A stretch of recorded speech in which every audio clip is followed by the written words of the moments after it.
नमस्ते दोस्तों। हर हर महादेव, जय सिया राम। आज हम सुनेंगे एक गांव की भूतिया कहानी। कहानी सुनी शुरू होने से पहले आप सभी से हाथ जोड़ से रिक्वेस्ट है कि आप सभी हमारे चैनल पर अगर नए हो तो हमारे चैनल को लाइक कीजिए, सब्सक्राइब कीजिए और कमेंट करके अपनी राय बताइए, जिससे हमें आगे भी कहानी बनाने के लिए मोटिवेशन मिले।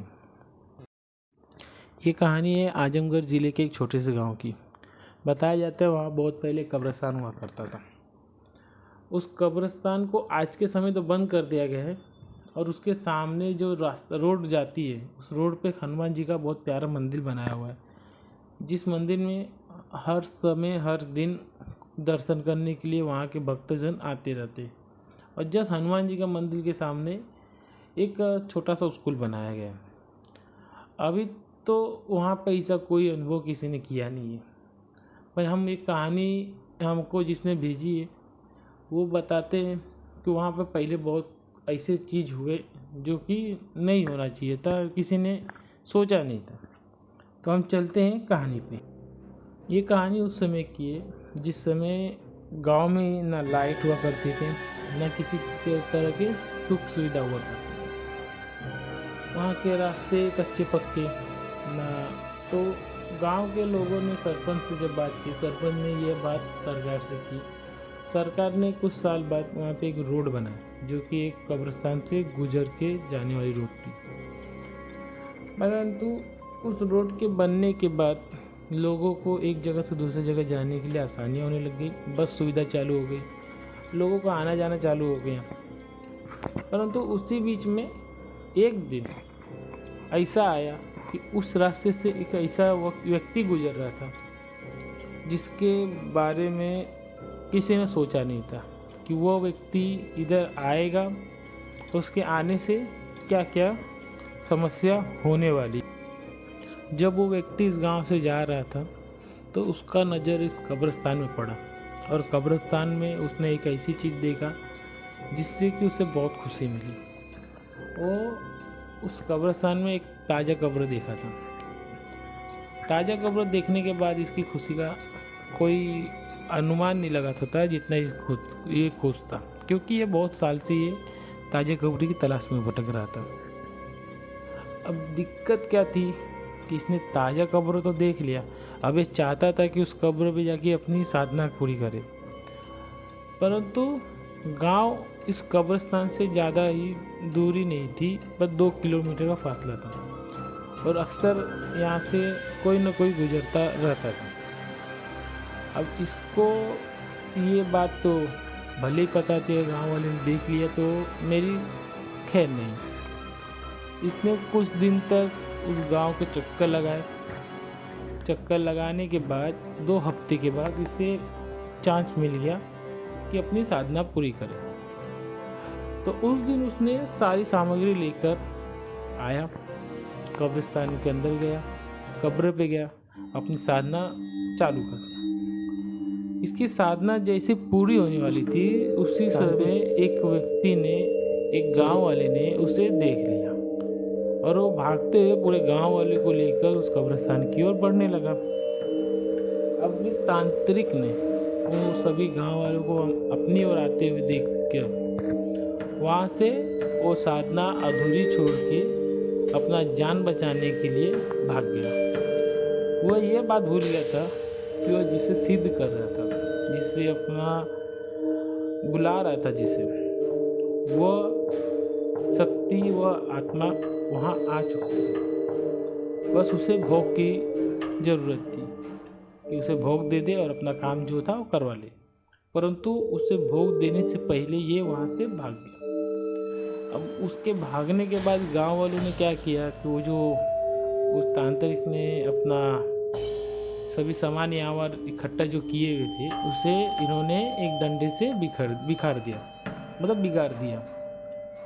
बिगाड़ने के बाद सभी गांव वाले अपने अपने घर चले गए। अच्छा, आप मुझे कमेंट करके बता देना अगर हमारी कहानी में कोई भी कमी हो, अगर मैं सही से सुना नहीं पा रहा हूँ तो इसके लिए मुझे माफ़ कर देना, क्योंकि अभी नया हूँ तो थोड़ा दिक्कत होगी। आप मुझे कमेंट बता देना जिस तरह से मैं आपको सुनाऊँ, जिससे आपको अच्छा लगे। तो कहाँ थे? हाँ, तो सभी गांव वाले अपने अपने घर आ गए।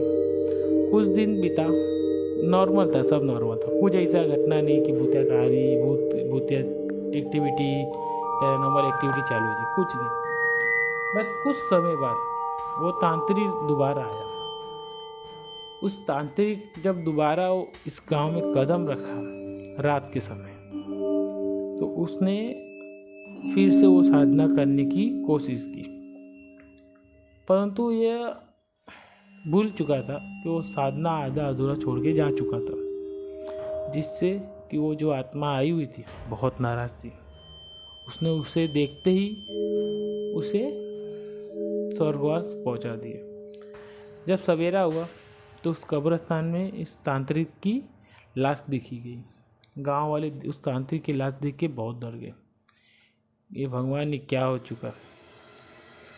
ये तांत्रिक वापस रात को आया था और ये मारा हुआ है, अब क्या होगा गांव का? सब ऐसे अपने मन में विचार करने लग गए। तो कुछ दिनों बाद रात को अब जो भी वहाँ से गुजरता था तो उसे उस आत्मा की झलक दिखती थी। वह आत्मा उन लोगों को परेशान करना शुरू कर चुका था। अब उस आत्मा से सब परेशान हो चुके थे, तो उसका खौफ इतना था लोगों के भीतर कि रात होते ही, रात क्या शाम होते ही अपने घर से कोई बाहर नहीं निकलता था। और कोई गांव से बाहर है, उसको आने के लिए रात हो जाएगी, लेट हो जाएगा, समय से पहले नहीं पहुंच पाएगा, तो वह व्यक्ति गांव नहीं आता था, वो गांव से बाहर ही रहता था और अगले दिन सवेरे आता था। ये सिलसिला कुछ दिन तक चलते रहा। सभी लोग बहुत परेशान थे कि हम करें तो करें क्या, गांव छोड़ के जाया नहीं जा सकता क्योंकि यहाँ ये हमारी जन्मभूमि है, अब हम करें क्या। तो एक दिन सभी लोगों ने पंचायत बिठाई। पंचायत में इस बात के विषय में चर्चा हुई। तो सरपंच ने क्या बोला कि अगर ऐसी बात है तो हम एक पंडित को बुलवाएंगे और उससे हम सारी बातें बताएंगे और देखते हैं तो उनकी राय क्या है। ऐसा ही हुआ। सरपंच जी एक पंडित जी के पास गए और पंडित जी से अपनी सारी बातें बताई कि हमारे गांव में क्या हो रहा है, कैसे हुआ, क्यों हुआ, कहाँ शुरू हुआ। पंडित जी ने सारी बातें सुने और उन्होंने अपने शक्तियों से पता किया कि वह आत्मा मुक्ति चाहती है, क्योंकि वो मुक्ति के दरवाजे पे थी और इस तांत्रिक ने उसे वहाँ से बुलवा लिया। सबसे पहले हमें उस आत्मा को मुक्त करना पड़ेगा, उसे मुक्ति प्रदान करनी पड़ेगी और उस कब्रिस्तान को बंद करना पड़ेगा, क्योंकि उस तांत्रिक की मौत उस कब्रिस्तान में हुई है। और आज के बाद अगर कब्रिस्तान में फिर किसी को दफनाया गया तो हो सके कि वो तांत्रिक की आत्मा भी उस कब्रिस्तान में वापस आ जाए। और हो सके तो कब्रिस्तान के जस्ट सामने जो रोड अभी बनी हुई है उस पर एक हनुमान जी का मंदिर बनाया जाए, जिससे कि फिर कभी वहाँ पे कोई भी ऐसी शक्ति वास ना कर पाए। हनुमान जी रहेंगे तो ऐसी शक्तियों का आना बनता ही नहीं है, उनके सामने ये सही शक्तियाँ टिकती नहीं है। तो सरपंच जी ने उनकी बात सुनी और उन्हें बुलाया गांव में। वह गांव में आए तो उन्होंने एक जगह बताया कि कब्रिस्तान के ठीक सामने ये जगह उचित है, यहाँ पे मंदिर आप बनवा दीजिए। कुछ दिन बाद वहाँ पे मंदिर बना। अब मंदिर बनने के बाद पंडित जी ने अपनी विद्या से पूजा शक्तियों से वहाँ पे पूजा किए, आरती किए, हवन किए और कुछ ऐसी चीज़ किए जिससे कि उस आत्मा को मुक्ति मिला। उस आत्मा को मुक्ति मिलने के जस्ट बाद हनुमान जी की मूर्ति को स्थापना की और उनकी पूजा अर्चना की। बताया जाता है कि जिस दिन से मंदिर वहाँ पे स्थापित हुआ, जिस दिन से मंदिर बना है, उस दिन से उस गांव में हमेशा ऐसी चीज़ों से मुक्ति पा गए थे उस गांव के लोग और गांव को बहुत ही फ़ायदा हुआ था। आज गांव बहुत डेवलप किया हुआ है और अक्सर वहाँ से आने जाने वाले जो भी कोई है व्यक्ति, गाड़ी से या पैदल, अगर मंदिर से होते हुए गुजर रहे तो बिना मंदिर में माथा टिकाए, बिना हनुमान जी के दर्शन किए आगे नहीं बढ़ता है। बताया जाता है ऐसा अगर किसी ने किया कि दर्शन करे बिना आगे चले गए, बिना माथा टिकाए आगे चले गए, तो उससे उस आत्मा की झलक दिखती है। फिलहाल अभी के लिए तो सब ठीक है, सब खुशहाल है। वहाँ के लोग, वहाँ के गांववासी अब सब खुशी से रहते हैं। और कहानी बस इतनी थी। आपको कैसी लगी आप मुझे कमेंट करके अपनी राय बताइए।